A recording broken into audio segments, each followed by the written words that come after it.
नमस्कार, अमेरिका नेपाल समाचारमा यहाँलाई हार्दिक स्वागत छ। समाचारतिर लाग्नुभन्दा अगाडि नेपालको राजनैतिक सेरोफेरोको एकछिन चर्चा गरौं। निर्वाचन असार 4 गते गर्न पर्छ भनेर उच्च स्तरीय राजनैतिक संयन्त्रले सिफारिस गरिसकेको छ, तर निर्वाचन आयोगमा पदाधिकारीहरू गठन हुन सकेको छैन। उच्च स्तरीय राजनैतिक संयन्त्रले निर्वाचनका लागि गठित मन्त्री परिषद मार्फत पदाधिकारी नियुक्त गर्नका लागि नामहरू सिफारिस गरेको थियो। त्यो नामलाई मन्त्री परिषदको बैठकले राष्ट्रपति कहाँ पठायो, तर त्यो स्वीकृत हुन सकेको छैन। यसले गर्दाखेरि पनि निर्वाचन असार 4 गते हुने सम्भावना भने कम हुँदै गएको छ। राजनीतिक दलहरूले निर्वाचन नचाहेको हो या राष्ट्रपतिले पनि निर्वाचन नचाहेको हो, यसबारे प्रष्ट हुन अब केही हप्ता लाग्ने नै छ।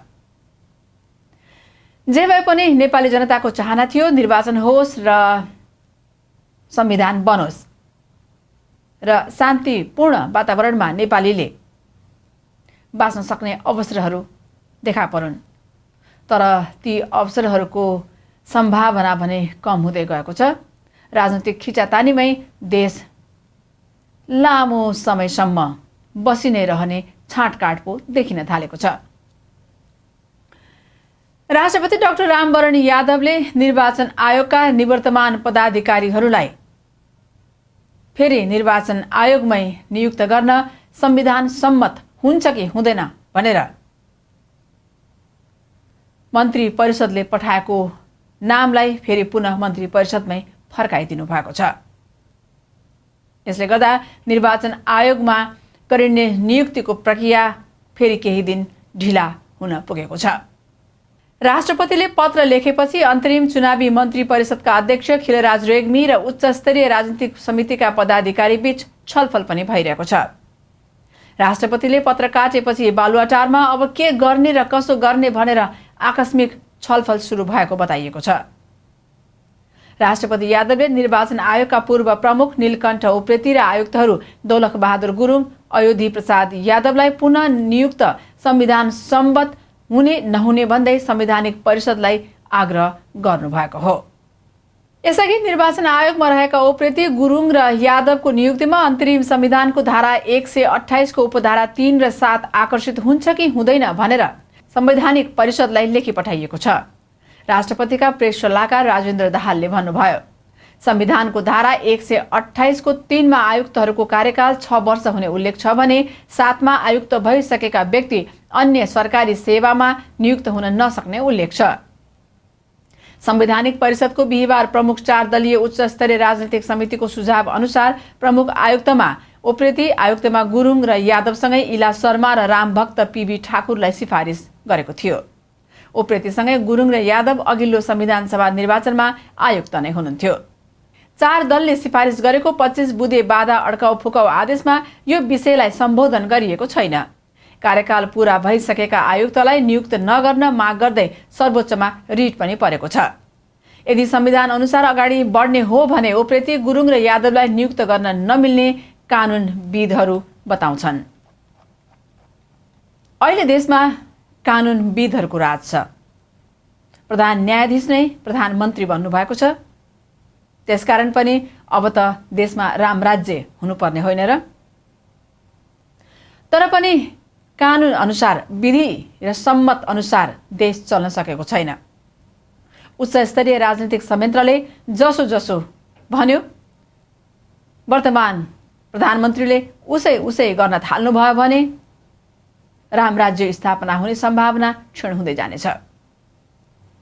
सायद निर्वाचन आयोगको पदाधिकारीहरू नियुक्त गर्न गरिएको सिफारिस पनि यसको केही अंश हो कि भन्न सकिन्छ र यसले त्यसैको झझल्को पनि दिन्छ। यो विषयलाई अब यही थाती राखेर हामी अगाडि बढौं। त्यो पनि कानुनसँग सम्बन्धित विषयहरू नै छ। पूर्व प्रधान न्यायाधीशहरूले अन्तरिम चुनावी मन्त्री परिषदका अध्यक्ष खिलराज रेग्मीले तत्काल प्रधान न्यायाधीश पदबाट राजीनामा दिनुपर्ने माग गर्नुभएको छ। पूर्व प्रधान न्यायाधीश अनुपराज शर्मा र पूर्व न्यायाधीश द्वय बलराम केसी र भरतराज उप्रेतीले संयुक्त विज्ञप्ति जारी गरी अदालतको आदेशलाई समेत ध्यानमा राखी रेग्मीले प्रधान न्यायाधीश पदबाट राजीनामा दिनुपर्ने माग गर्नुभएको छ। प्रधान न्यायाधीश मन्त्री परिषदको अध्यक्षमा नियुक्त हुनु र त्यसअघि अदालतमा मुद्दा विचाराधीन रहेको अवस्थामा दलका नेताहरूलाई भेट्नु न्यायपालिका सम्बन्धी मान्य सिद्धान्त र आचार संहिता विपरीत भएको भन्दै विज्ञप्तिमा भनिएको छ। संविधानको पालना गर्ने भनी आफूले दिएको शपथ, न्यायाधीशहरूको आचार संहिता, संविधानको धारा 106 मा गरिएको स्वतन्त्र न्यायपालिका सम्बन्धी व्यवस्था र नेपालले अनुसरण र पालना गर्नुपर्ने स्वतन्त्र न्यायपालिका सम्बन्धी विभिन्न अन्तर्राष्ट्रिय दस्तावेजहरूद्वारा स्थापित मान्यता सिद्धान्त र सर्वोच्चले जारी गरेको आदेशलाई समेत ध्यानमा राखी हालै मन्त्री परिषदको अध्यक्षका रूपमा कार्यरत प्रधान न्यायाधीश खिलराज रेग्मीले अविलम्ब प्रधान न्यायाधीशको पदबाट राजीनामा गर्नुपर्ने माग गर्दछौं भनिएको छ।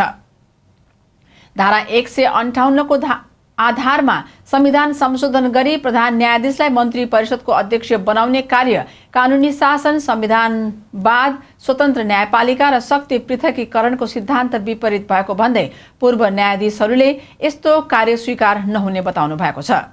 पूर्व न्यायाधीशहरूले रेग्मीले मन्त्री परिषदको अध्यक्षको कार्यकारी र राजनीतिक पद नै स्वीकार गर्न नहुने थियो भन्नु भएको छ। कानूनसँग सम्बद्ध व्यक्तिहरूद्वारा देश चलाइएको छ, तर देशमा कानून नै मिचिएको छ भनेर पूर्व न्यायाधीशहरूको आवाज आएको छ। अब देशलाई कानूनी राज्य, राम राज्यको रूपमा स्थापना गर्न सकिन्छ या सकिँदैन त्यो भने हेर्न बाँकी नै छ। तर राम राज्य स्थापना गर्नका लागि राष्ट्र ब्याङ्कले एउटा यस्तै कदम चाल्न लागेको रहेछ र त्यो कदम सम्बन्धी समाचार अब हामी प्रस्तुत गर्दैछौँ। अस्वाभाविक वित्तीय कारोबार र लेनदेन संकलन भन्दै राष्ट्र ब्याङ्कले यसअघि नगरेको कार्य अब सुरु गर्न लागेको छ। राजनीतिक दलका नेताहरूको सम्पत्ति छानबिन राष्ट्र ब्याङ्कले सुरु गर्न लागेको बताइएको छ। सम्पत्ति छानबिनमा अघिल्ला सरकारका मन्त्री र शीर्ष नेताहरू समेत तानिएका छन्। राष्ट्र ब्याङ्क अन्तर्गत वित्तीय जानकारी इकाइले सम्पत्ति शुद्धिकरण विभागको समेत सहयोगमा छानबिन अघि बढाएको हो। इकाइ स्रोतका अनुसार सम्पत्ति छानबिनमा एकीकृत नेकपा माओवादीका अध्यक्ष पुष्पकमल दाहाल, नेताहरू अग्नि सापकोटा, हिसिला यमी, हृदय त्रिपाठी, सुजाता कोइराला, पूर्व सञ्चार मन्त्री राजकिशोर यादव, पूर्व उपप्रधान तथा गृहमन्त्री विजय कुमार गच्छेदार लगायतका नेताहरूको सम्पत्ति र वित्तीय कारोबारबारे अनुसन्धान थालेको हो। इकाइले नेता र तिनका परिवारका सदस्यहरूको ब्याङ्क खाता तथा अन्य सम्पत्तिको जानकारी सङ्कलन गरिरहेको छ। अघिल्ला सरकारमा सहभागी केही नेताको आर्थिक लेनदेन अस्वाभाविक बढेपछि इकाइले अरू नेतामाथि पनि अनुसन्धान गरिरहेको छ। स्रोतका अनुसार अहिले करिब 3 दर्जन नेता छानबिनको दायरामा परेका छन्। नेतासँग नजिक व्यवसायी कार्यकर्ताको पनि सम्पत्ति अनुसन्धानमा तानिएको स्रोतले जनाएको छ।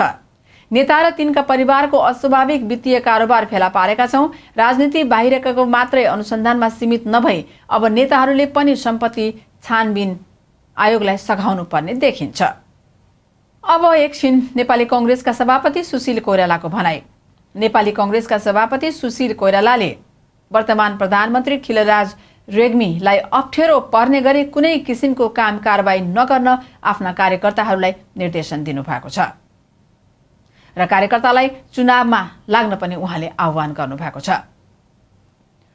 स्वर्गीय गिरिजाप्रसाद कोइरालाको तेस्रो स्मृति दिवसका अवसरमा जेपी अध्ययन प्रतिष्ठानले काठमाडौँमा गरेको कार्यक्रममा सभापति कोइरालाले अहिलेको वातावरणलाई कमजोर नबनाउन कार्यकर्तालाई निर्देशन दिनुभएको हो। बहालवाला प्रधान न्यायाधीशको नेतृत्वमा चुनावी सरकार गठन गरेर पार्टी नेतृत्वले शक्ति पृथकीकरणको सिद्धान्त विपरीत काम गरेको भन्दै पार्टीकै केन्द्रीय समितिका सदस्यहरूले निरन्तर विरोध गरिरहेपछि सभापति कोइरालाले चुनावी वातावरण नबिथोल्न पार्टीका नेता कार्यकर्तालाई निर्देशन दिनुभएको हो। सभापति कोइरालाले आगामी चुनावलाई चुनौतीको रूपमा स्वीकार्दै एकताबद्ध भई अघि बढ्न पनि कार्यकर्तालाई आग्रह गर्नुभयो। सभापति कोइरालाले स्वर्गीय गिरिजाप्रसाद कोइरालाको सपना साकार गर्न पनि तत्काल चुनावमा गएर संविधान निर्माणमा जुट्नुपर्ने बताउनुभयो।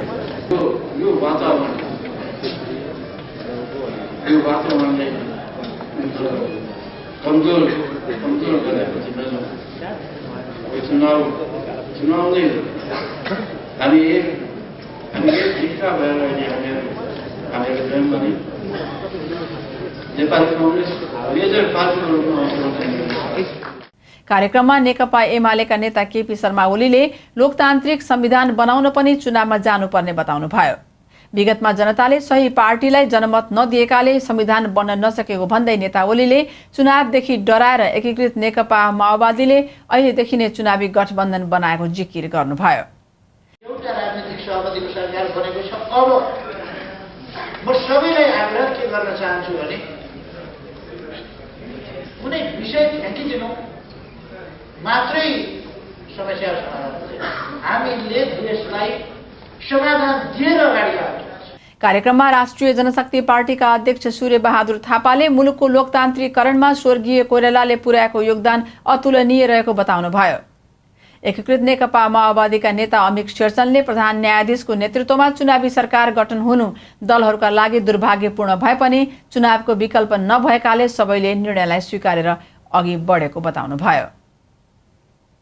यी त भए दलहरूको वर्तमान प्रधानमन्त्री खिलराज रेग्मीलाई प्रधानमन्त्री नियुक्त गर्नु किन पर्यो भनेर बाध्यताको स्पष्टीकरण। अब लागौं एकीकृत नेकपा माओवादीका अध्यक्ष पुष्पकमल दाहाल प्रचण्डको भनाइतिर। अब पुष्पकमल दाहाल प्रचण्डले मधेसबाट मधेसी भएर चुनाव लड्ने उद्घोष गर्नुभएको छ। हुन त उहाँको उद्घोष कतिसम्म सही हुन्छ त्यो हेर्न बाँकी नै छ, किनभने यसअघि उहाँले गत हप्ता मात्रै उद्घोष गर्नुभएको थियो कि असारको पहिलो हप्तामा चुनाव हुन्छ, त्यो बेलामा पानी पर्दैन, वर्षा सुरु हुँदैन भनेर। त्यसको लगत्तै मौसमविदहरूले उहाँको भनाइको खण्डन गरेका थिए। तर पनि अब हामी चाहिँ भने यो उद्घोषतिर लागौं। धनुषाको सखुवा महेन्द्रनगरमा आयोजित कार्यक्रममा प्रचण्डले आफूलाई मधेसीको प्रतिनिधि हुन मन लागेको भन्दै मिथिला, भोजपुरा र अवध मध्ये एक क्षेत्रबाट चुनाव लड्ने बताउनुभयो। म मधेसीको छोरा हुँ, चितवनमा जन्मिएका प्रचण्डले भन्नुभयो। मधेसीको प्रतिनिधि हुन मन लागेको छ, के तपाईँ मलाई साथ दिनुहुन्छ? मधेसी र जनजाति सँग मोर्चाबन्दी गरेर चुनाव लड्ने भन्दै उहाँले जनताको पक्षमा संविधान बनाउन 80% सिट आवश्यक रहेको बताउनुभयो। केही दलले चुनाव नचाहेको भए पनि आफूहरूकै पहलमा चुनावी सरकार बनेको प्रचण्डको दाबी थियो। चुनावी सरकार बनाउनमा आफ्नो सबभन्दा ठूलो हात रहेको थियो भनेर दाबी प्रचण्ड गर्नुहुन्छ। तर चुनावको मितिको घोषणा हुन सकेको छैन। उता राप्रपा नेपालले भने अब तत्काल चुनावको मितिको घोषणा गर्न वर्तमान मन्त्री परिषदलाई दबाब दिन थालेको छ।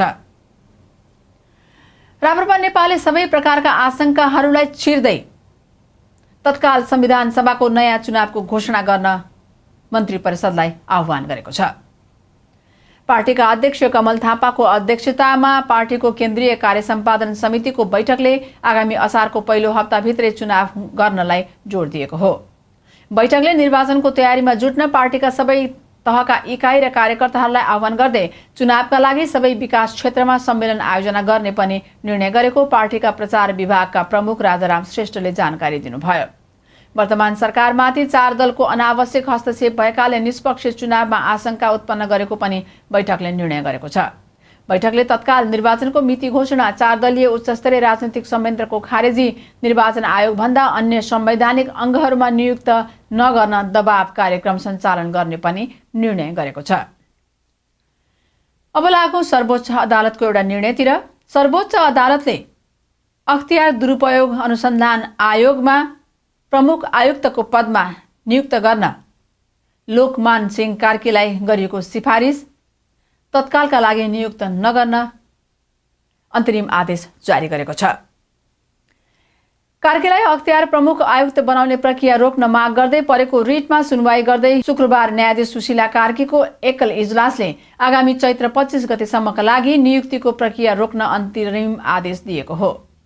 उच्च स्तरीय राजनीतिक समितिले अख्तियार प्रमुखमा पूर्व मुख्य सचिव कार्कीलाई नियुक्त गर्न अन्तरिम चुनावी मन्त्री परिषदलाई सिफारिस गरेको थियो। पदीय दुरुपयोग गरी जनआन्दोलन 2062-63 मा दमन गरेका कार्कीलाई अख्तियारले नै अयोग्य घोषणा गरेको भन्दै उनलाई अख्तियार प्रमुख नबनाउन माग गर्दै प्रवक्ता ओम प्रकाश अर्यालले बुधबार सर्वोच्चमा रिट दायर गर्नुभएको थियो। सर्वोच्चले विपक्षीलाई 24 गतेसम्म लिखित जवाफ मागेको छ।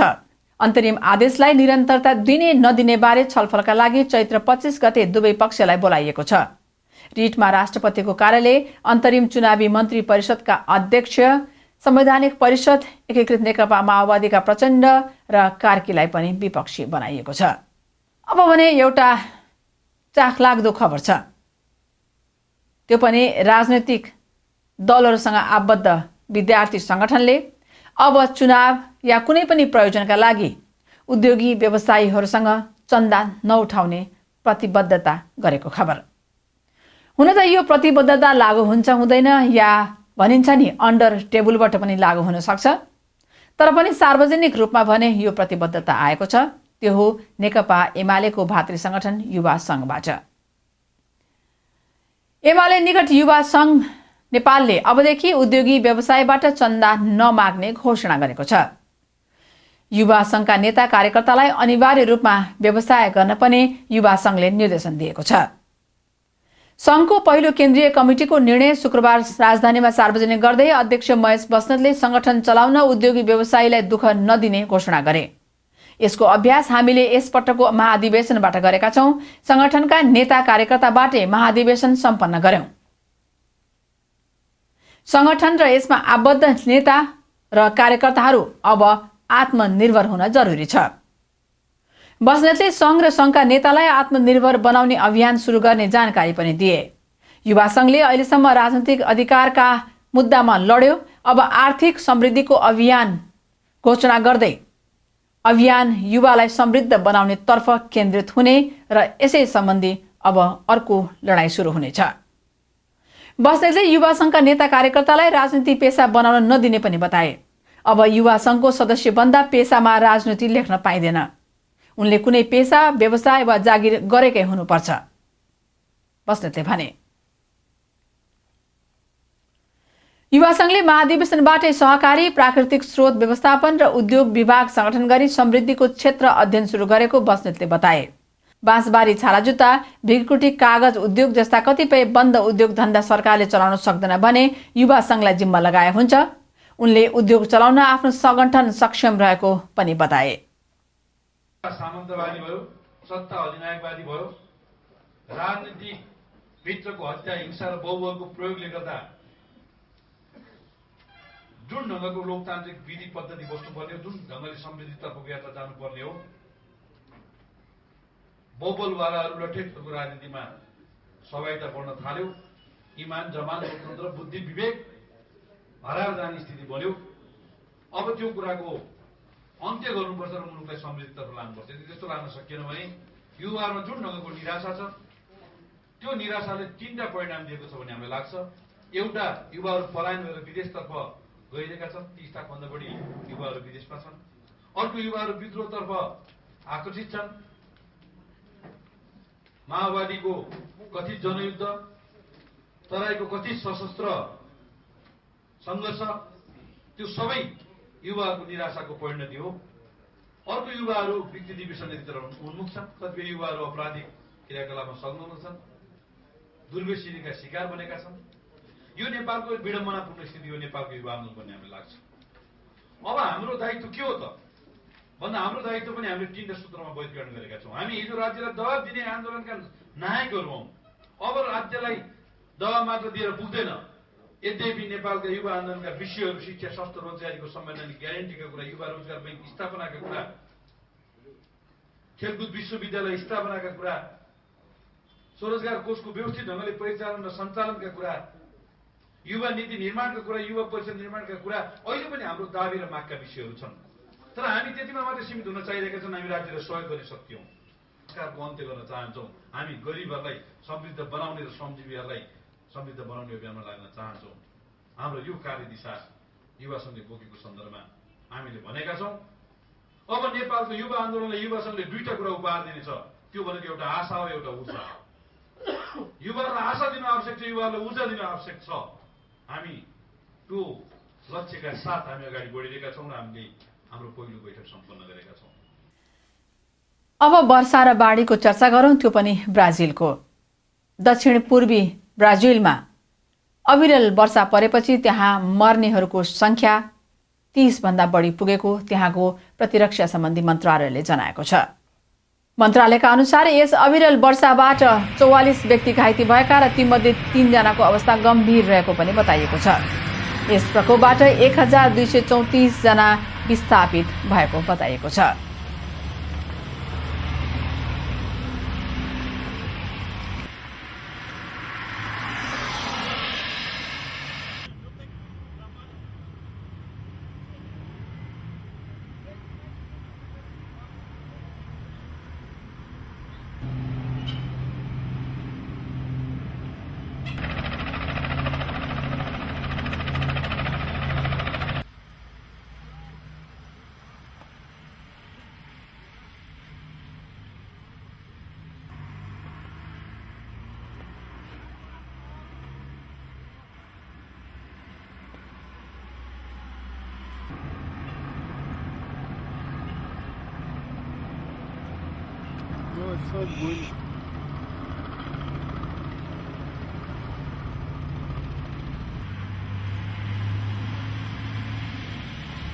बनाउन कति गाह्रो छ कुनै पनि चीजहरू, तर भत्काउन 1 सेकेन्ड पनि लाग्दैन। तासको घर जस्तै भताभुङ्ग हुन सक्छ जुनसुकै कुरा पनि भत्काउन पर्यो भने। अमेरिकाको टेक्सस राज्यमा झन्डै 70 वर्ष पुरानो पुल यसै गरी भत्काइयो। अब सो स्थानमा नयाँ पुल निर्माण गरिने बताइएको छ। अमेरिकाको टेक्सस स्थित मार्बल फल्स ब्रिज ध्वस्त हुन 1 सेकेन्ड पनि लागेन। 950 फिट लामो यो स्टिलको पुलमा शक्तिशाली विस्फोटन गराएपछि यो पुल ध्वस्त भयो। पुल ध्वस्त भएर पानीमा डुबेसँगै तालबाट कालो मुस्लो निस्कियो। पुरानो पुल भत्काएर नयाँ 2 लेनको पुल बनाउने योजना अन्तर्गत पुरानो पुल विस्फोट गराएर भत्काइएको हो।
समाचार पढ्दा पढ्दै कहिलेकाहीँ आतंककारीहरू समाचार स्टुडियोमा घुसेर उनीहरूको वक्तव्य पढ्न लगाएको समाचार त हामीले सुनेका पनि छौं, देखेका पनि छौं। तर समाचार पढ्दा पढ्दै समाचार पढ्ने व्यक्तिले नै आफ्नो प्रेमीद्वारा लिखित विवाह प्रस्ताव पढिन् भने कसो होला। यस्तै भएको छ अमेरिकाको फक्स न्यूज च्यानलमा। फक्स न्यूज च्यानलको 54 च्यानल अर्थात् अलाबामाको फक्स न्यूज 54 च्यानलमा समाचार वाचिकाले आफ्नो प्रेमीले पठाएको विवाह प्रस्ताव नै पढिन् र त्यहीबाट विवाह प्रस्तावलाई स्वीकार पनि गरिन्। अचम्मको प्रसङ्ग छ यो।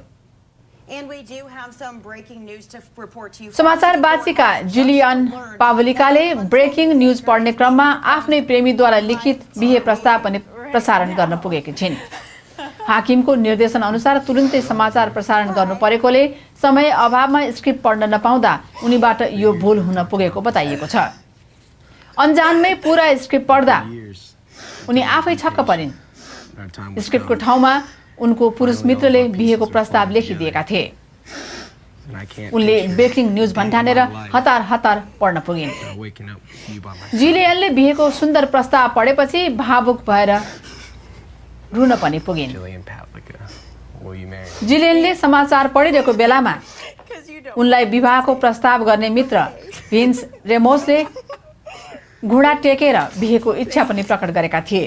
त्यो दृश्यलाई पनि समाचार सँगसँगै देखाइएको थियो। उनले यो प्रस्तावलाई आत्मीयताका साथ स्वीकार गरिन्। 6 वर्षदेखिको मित्रताको बन्धनमा रहेका उनीहरूको अन्ततः बिहे हुने नै भयो। राति 9 बजे पढिएको यो खबरलाई जिलियनले सकाउन पाइनन्। उनका अर्का सहयोगीले मौसमको भविष्यवाणीका साथ यो समाचार सकाएका थिए। And we do have some breaking news to report to you. Fox 54 has just learned that a Huntsville news anchor is being proposed on live TV right now. Hello, my dear. Hi. For years we've talked about this. And for years, you told me to be patient. Our time would come. Finally, all of our pieces are falling together. And I can't picture a day in my life without waking up with you by my side.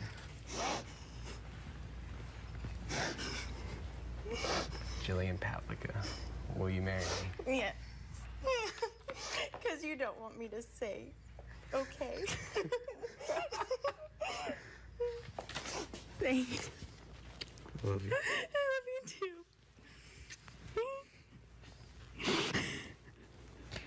I feel like I'm dreaming. Oh man, this has been an awesome day. You had this planned all along. Yeah, a little bit. Everybody, Congratulations. All right. Pendler to John Pearson. I can't follow that. Can't follow that. Congratulations. Congratulations. sir. Thank you. Forecast for happiness. Tomorrow we're going to warm to around 74 here in Huntsville. Maybe a few scattered showers tomorrow night, but hey, here in the Fox 54 studios, 100% chance of a few tears of joy tonight. That's pretty cool. Thunderstorms on Monday, be weather alert. Some could be strong here in the Tennessee Valley. We're trying for Tuesday. Good weather here for Wednesday, first day of spring. Thank you. All right. Thanks a lot, Ben. And thank you for joining us. And you're looking at the camera. Put a ring on it.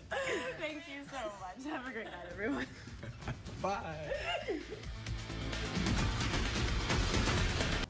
समाचार पढ्दा पढ्दै बिहेको प्रस्ताव पढेर समाचार गर्न पुगेको यो खबरसँगै अहिलेको हाम्रो अमेरिका नेपाल टेलिभिजनको समाचार यही पूरा हुन्छ। हामीलाई पनि आज्ञा दिनुहोस्। नमस्कार।